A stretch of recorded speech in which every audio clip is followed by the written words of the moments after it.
Hi all, welcome back. അപ്പോൾ ഇന്നത്തെ video എന്ന് പറഞ്ഞിട്ടുണ്ടെങ്കിൽ സെൽഫ് ലവ് ആണ് കേട്ടോ. അതായത് നമ്മളെ തന്നെ ഇഷ്ടപ്പെടുക. അപ്പോൾ നിങ്ങൾ എത്ര ആൾക്കാർ ചോദിച്ചിട്ടുണ്ടാവും, ഇപ്പം എന്നോടൊരാൾ വന്നിട്ട് എന്നെ പറ്റി ഒരു 5 ലൈൻ എഴുതാൻ പറഞ്ഞിട്ടുണ്ടെങ്കിൽ അപ്പോൾ നമ്മൾ വിചാരിക്കുമ്പോൾ ഇത് ഈസി അല്ലേ, നമുക്ക് പെട്ടെന്ന് എഴുതാൻ പറ്റില്ല. കാരണം പേര് എഴുതാം, പിന്നെ ഇവിടെ താമസിക്കുന്നതെന്ന് എഴുതാം, പിന്നെ മക്കളെ, പിന്നെ ഹസ്ബൻഡ്, പിന്നെ എന്താ പറയുക, നമുക്ക് സിബ്ലിങ്സ് ഉണ്ടെങ്കിൽ പിന്നെ പാരൻസ്, അങ്ങനെയൊക്കെ നമുക്ക് എഴുതാൻ നിൽക്കും. പക്ഷെ അതൊന്നല്ല, നമ്മളെ പറ്റിയിട്ട് നമ്മൾ എന്താണ് എന്നുള്ളത് നമ്മളേക്ക് 5 മിനിറ്റിൻ്റെ കാര്യമുള്ളൂ. പക്ഷേ നമ്മളൊരു ബുക്കും പേപ്പറും എടുത്ത് വെച്ചിട്ടുണ്ടെങ്കിൽ നമുക്ക് മനസ്സിലാവില്ല നമ്മൾ എന്താണെന്ന് ചോദിച്ചിട്ടുണ്ടെങ്കിൽ. അപ്പോഴാണ് നമ്മൾ ആലോചിക്കുക ശരിക്കും നമ്മൾ നമുക്ക് വേണ്ടി ജീവിച്ചിട്ടുണ്ടോ എന്നുള്ളത്. അപ്പോൾ അതാണ് ഇന്നത്തെ ടോപ്പിക്ക്. അപ്പോൾ നേരെ വീഡിയോയിലോട്ടേക്ക് പോകാം.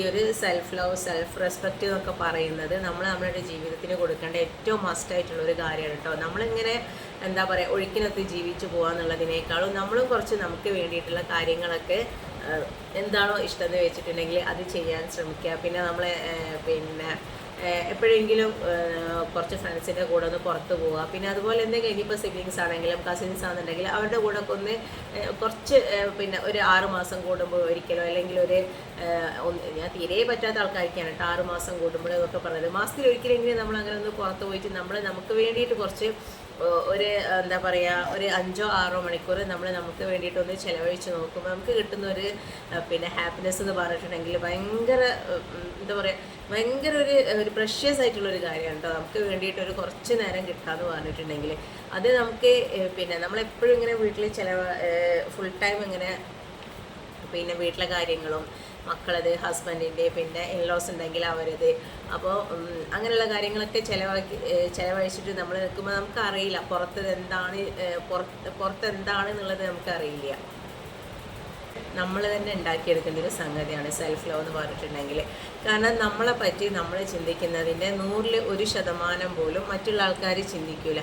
നമ്മളെപ്പോഴും എന്താണ് ചെയ്യുക, നമ്മളെപ്പോഴും മറ്റുള്ളവർക്ക് വേണ്ടിയിട്ട് ഇങ്ങനെ നമ്മൾ കാലചക്രം തിരിക്കുന്ന മാതിരി നമ്മളിങ്ങനെ തിരിഞ്ഞുകൊണ്ടിരിക്കുകയാണ് ചെയ്യുന്നത്.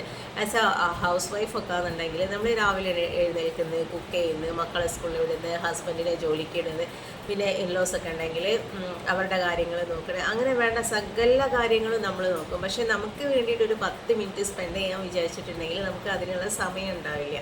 അപ്പോൾ നമ്മൾ ഫസ്റ്റ് സ്റ്റെപ്പ് എന്ന് പറഞ്ഞിട്ടുണ്ടെങ്കിൽ നമ്മൾ രാവിലെ എഴുന്നേറ്റിട്ടുണ്ടെങ്കിൽ നമ്മൾ കുറച്ച് നേരം എല്ലാവരും എഴുന്നേൽക്കുന്നതിനേക്കാളും ഒരു 10-15 മിനിറ്റ് മുൻപ് നമ്മൾ എഴുന്നേൽക്കാൻ ശ്രമിക്കുക കേട്ടോ. അപ്പോൾ നമുക്ക് പ്രെയറും കാര്യങ്ങളൊക്കെ ഉണ്ടാവും. അപ്പോൾ ഏത് കമ്മ്യൂണിറ്റി ആണെന്നുണ്ടെങ്കിലും പ്രെയറും കാര്യങ്ങളൊക്കെ ഉണ്ടാവില്ല. ആ പ്രെയറൊക്കെ കഴിഞ്ഞ് നമ്മളൊരു 10-15 മിനിറ്റ് ഒരു ഗ്ലാസ് ചായയായിട്ട് ഒന്ന് റിലാക്സ് ചെയ്ത് നമ്മൾ ഇരിക്കുക കേട്ടോ. ഒന്നും ചിന്തിക്കാതെ റിലാക്സ് ചെയ്തിട്ടൊന്ന് ഇരിക്കാൻ നോക്കുക. പക്ഷെ അതിൻ്റെ മുന്നൊക്കെ നമ്മൾ ഫസ്റ്റ് ചെയ്യേണ്ട സംഗതി എന്താണെന്ന് ചോദിച്ചിട്ടുണ്ടെങ്കിൽ നമ്മൾ രാവിലെ എഴുന്നേറ്റിട്ട് നമ്മൾ ബ്രഷ് ചെയ്യാനായിട്ട് പോകുന്നൊരു സമയമുണ്ടല്ലോ, ആ ഒരു സമയത്ത് നമ്മൾ കണ്ണാടീൻ്റെ മുന്നിൽ നിന്നിട്ട് ഒരു 10 മിനിറ്റ് നമ്മളോട് തന്നെ സംസാരിക്കുക. അല്ലെങ്കിൽ നല്ലൊരു എന്താ പറയുക, നല്ലൊരു സ്മൈൽ കൊടുക്കുക നമുക്ക് തന്നെ.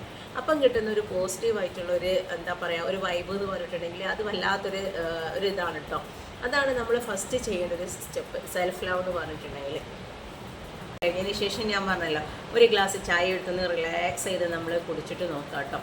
അപ്പോൾ അങ്ങനെ നമുക്ക് എന്താ പറയുക, നല്ല റിലാക്സ് ചെയ്തിട്ട് പിന്നെ അതിൻ്റെ ഇടയ്ക്ക് നമ്മൾ എന്താക്കുക, നമുക്ക് ചെയ്യാനുള്ള കാര്യങ്ങളൊക്കെ ഒരു ടു ഡു ലിസ്റ്റ് ഉണ്ടാക്കിയിട്ട് ഒരു ചെറിയ പേപ്പറിലോ, ഇനിയിപ്പം ചെറിയ നോട്ട്ബുക്കോ അങ്ങനെ എന്തെങ്കിലും ജസ്റ്റ് ഒന്ന് എഴുതിയെടുത്തിട്ടുണ്ടെങ്കിൽ അത് നമുക്ക് ഭയങ്കര നമുക്ക് യൂസ്ഫുൾ ആണ് കേട്ടോ. കാരണം നമ്മൾ ഒരു ജോലി തന്നെ ഇപ്പോൾ നമ്മൾ എവിടെയെങ്കിലും പോകാനായിട്ടുണ്ടെങ്കിൽ നമ്മൾ എന്താക്കും, പെട്ടെന്ന് നമ്മൾ 2 മണിക്കൂർ കൊണ്ട് നമ്മൾ എല്ലാ പണികളും തീർത്ത് വെക്കും. പക്ഷേ നമുക്ക് വീട്ടിൽ തന്നെ ഇരിക്കാനാണ്, എവിടെയും നമ്മൾ പോകുന്നില്ല എന്നുണ്ടെങ്കിൽ നമ്മൾ എന്താക്കും, ആ 2 മണിക്കൂർ ചെയ്യുന്ന ജോലി തന്നെ നമ്മൾ എന്താക്കും, ചിലപ്പോൾ 5-6 മണിക്കൂർ എടുത്തിട്ടായിരിക്കും നമ്മൾ ചെയ്യില്ല. നമ്മൾ വിചാരിക്കും എവിടെയും പോകാനൊന്നുമില്ലല്ലോ, നമുക്ക് സാവധാനം ചെയ്യാമെന്ന് ചോദിച്ചിട്ട് നമ്മൾ മാക്സിമം ഉഴപ്പി അങ്ങനെ നമ്മൾ ആ ഒരു അത്രയും ടൈം എടുത്തിട്ടാണ് നമ്മൾ ചെയ്ത് വെക്കൽ. അപ്പോൾ അതൊന്നും ചെയ്യാതെ ഇതിങ്ങനെ ഒരു ടു ഡു ലിസ്റ്റാക്കി എഴുതി വെക്കാന്നുണ്ടെങ്കിൽ നമുക്ക് പെട്ടെന്ന് നമ്മളെ ജോലികൾ തീർത്തിട്ട് ബാക്കി സമയം നമുക്കായിട്ട് എന്തെങ്കിലും കുറച്ച് സമയം സ്പെൻഡ് ചെയ്യാനായിട്ട് കഴിയും. അപ്പോൾ അതിന് വേണ്ടിയിട്ടാണ് ഞാൻ ഈ ഒരു ടു ഡു ലിസ്റ്റ് പോലെ ഉണ്ടാക്കി വെക്കാനായിട്ട് പറയുന്നത് കേട്ടോ. അപ്പോൾ ആ ജോലികളൊക്കെ കഴിഞ്ഞിട്ടുണ്ടെങ്കിൽ നിങ്ങൾക്ക് എന്താണോ പാഷൻ, നമ്മൾ സ്കൂളിലും കോളേജിലൊക്കെ പഠിക്കുമ്പോൾ നമ്മൾ പറയുന്നുണ്ടാവില്ലേ, നമുക്ക് ഇന്ന ആവാനാണ് താല്പര്യം എന്നൊക്കെ ഉള്ളത്. പക്ഷേ നമ്മൾ മാരേജൊക്കെ കഴിഞ്ഞതോടുകൂടി പിന്നെ മക്കൾ പിന്നെ ഒരു 10 കൊല്ലം എന്ന് പറഞ്ഞിട്ടുണ്ടെങ്കിൽ ഒരു മാരേജൊക്കെ കഴിഞ്ഞിട്ടുണ്ടെങ്കിൽ ഒരു സ്ത്രീനെ സംബന്ധിച്ചിടത്തോളം ഭയങ്കര ഒരു ബ്രേക്കപ്പ് ആയിട്ടുള്ളൊരു സമയമാണ് കേട്ടോ. കാരണം വെച്ചാൽ ഭയങ്കര എൻഗേജ്ഡ് ആയിരിക്കും നമ്മൾ. ഒരു 10 കൊല്ലത്തിൻ്റെ ഇടയ്ക്ക് ഒരു 2-3 പ്രഗ്നൻസി ടൈം, പിന്നെ കുട്ടികളെ നോക്കൽ, അങ്ങനെ ഭയങ്കര ബിസി സ്കെഡ്യൂളായിരിക്കും നമ്മളിത്. പക്ഷേ അപ്പോൾ നമുക്കൊന്നും എന്താ പറയുക, നമുക്ക് ചിലപ്പോൾ ഒന്നും ചെയ്യാൻ കഴിയില്ല. ചിലപ്പോൾ വർക്കിംഗ് വിമനാണെന്നുണ്ടെങ്കിലൊക്കെ അവരുടേതായിട്ടുള്ള കാര്യങ്ങളൊക്കെ ചെയ്യുന്നുണ്ടാവും കേട്ടോ. കുട്ടികളെ പ്ലേ സ്കൂളിലാക്കിയിട്ടോ അല്ലെങ്കിൽ കുട്ടികളെ വേറെ ഗ്രാൻഡ് പാരൻസ് ഒക്കെ നോക്കാനുണ്ടെങ്കിൽ അവരെ ഏൽപ്പിച്ചിട്ടും അവരും ഈ ഒരു ഓട്ടത്തിൽ തന്നെ ആയിരിക്കും. പക്ഷെ അവർക്ക് പിന്നെ മാസം ലാസ്റ്റ് ഒരു സാറ്റിസ്ഫാക്ഷനാണ് ഈ ഒരു സാലറി കയ്യിൽ കിട്ടുമ്പോൾ ഭയങ്കര ഒരു സാറ്റിസ്ഫൈഡ് ആയിരിക്കും. പക്ഷെ നമ്മളതല്ല, നമുക്ക് സാലറി വലിയ കാര്യങ്ങളൊന്നുമില്ല. നമ്മളിതിങ്ങനെ 24/7 നമ്മളിങ്ങനെ കറങ്ങിക്കൊണ്ടിരിക്കുകയാണ് ചെയ്യുന്നത്. അപ്പോൾ നമ്മൾ എന്തൊക്കെ ഒരു ടു ഡു ലിസ്റ്റൊക്കെ ഉണ്ടാക്കി വെച്ചതിന് ശേഷം നമ്മൾ വിചാരിക്കുക നമ്മൾ എന്തായിരുന്നു അന്ന് ആഗ്രഹിച്ചിട്ടുണ്ടായിരുന്നത്, അതെന്തെങ്കിലും നമുക്ക് പൊടി തട്ടിയെടുക്കാനായിട്ടൊന്ന് ശ്രമിക്കുക. കാരണം നമ്മൾ എപ്പോഴും പറയുന്നൊരു ടോക്കാണ്, നമുക്ക് ടൈമില്ല എന്നുള്ളത്. പക്ഷേ ടൈമൊക്കെ നമ്മളെ കയ്യിൽ തന്നെയാണ്. നമ്മളത് പിന്നെ നല്ലപോലെ യൂസ് ചെയ്യാത്തതിനോടാണ് നമുക്ക് ആ ടൈം സ്പെൻഡ് ചെയ്യാനായിട്ട് നമ്മളെ കയ്യിൽ കിട്ടാത്തത്.